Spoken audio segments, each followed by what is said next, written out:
welcome to another jewelry making video brought to you by KeepsakeCrafts.net. Today we're going to look at some more basics. This time we're going to look at the basics of simply stringing beads on bead wire. You can use just that simple technique to make yourself some lovely jewelry. To make this necklace you will need a strand of assorted beads in colors of your choice. It's nice to buy these strands already pre-assorted. Also a couple strands of crystal beads in two different sizes. These are about 4mm, these are around 6mm. You'll need some bead stringing wire, chain nose pliers, crimping pliers, and wire cutters. You'll also need findings. All of ours are sterling silver. These are some round corrugated spacer beads, a lobster clasp, 2x3mm crimping tubes, and some solid fused jump rings. You will also find one of these bead design boards very helpful in making string designs. And what you can do, I've already cut this wire off. You can lay out your strand of beads in one of the channels and then just pull out the wire, and now they're all in place. So to design this, I've decided I'm going to make a necklace with 4 strands, and I've pulled out these 4 purple crystals for the second strand. And then it's just a matter of filling in. I'm going to start with some of these larger crystals, and I'll put one on either side. And then just continue filling in with the large crystals, the smaller ones, and with the silver. So I sped up the design process here so as not to bore you to death. But what I'm basically doing is adding the same bead to either side of my main focal beads. So each of the main focal beads will have a silver bead on either side, or one of the large crystals, or one of the small crystals. I'm not overly concerned with symmetry, but I just thought I would make that much symmetry. And then I'm filling in between them with a larger crystal and then smaller ones on either side. Again, not 100% symmetrical, just filling it in and trying to make a pleasing and balanced arrangement. One thing I realized was that I had run out of beads and I didn't have enough to make the length, so you'll see me in a minute here bring in these glass beads, and these are just leftovers from strands of beads. They're spacers.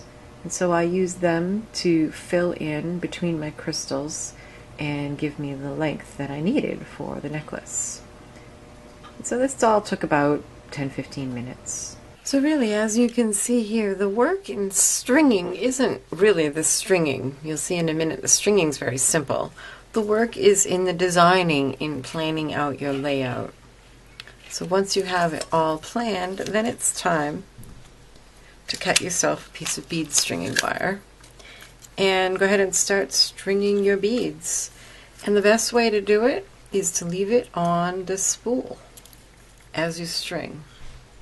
However, another tool that is wonderfully handy are these. These are called bead bugs, and they're just little springs with handles. And what that will do is clamp on to the end of your wire. So if you have a spare length of wire that you're using, or you just want to cut a piece, you can just clamp that on, and it's a bead stopper. But whenever possible, I like to work on the spool of wire. So I'm going to go ahead and string these 2 strands, and my board isn't long enough, but I'll make this one long enough to just be a little bit shorter than this outer one. And the measurements are wonderfully helpful because they show you that this necklace is going to be about 29 inches long. It's not exact because these beads aren't lying the way they will be in the necklace, but it gives you the idea. So you just use your piece of wire like a piece of thread and start putting your beads on. So once you've finished stringing and you're satisfied with the length, and notice that the length of this was actually quite a bit less once the beads are all condensed on the string. Once you're satisfied with your arrangement and the length, go ahead and cut off the wire, leaving a few extra inches on each end, and then clamp each end or secure it somehow, and repeat with your second strand. So once all of your strands are strung, it's time to finish them up with some crimp tubes. This is the way we finish the wire ends of stringing wire. So take your bead bug off of one end and string on a crimp tube, and then string on one of the soldered jump rings. Put the end back through the crimp tube,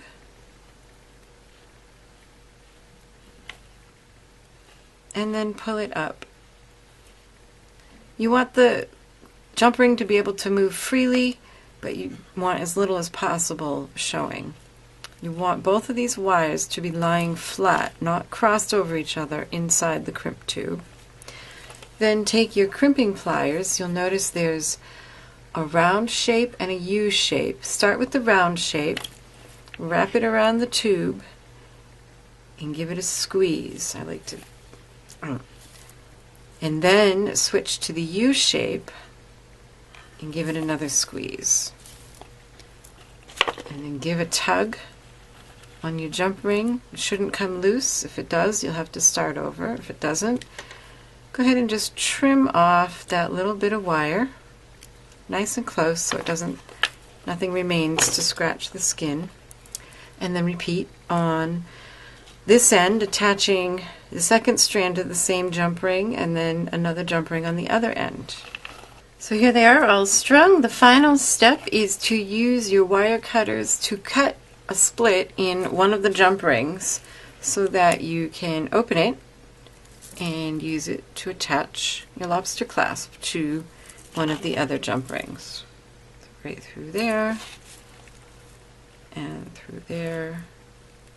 Close it up and you're all done.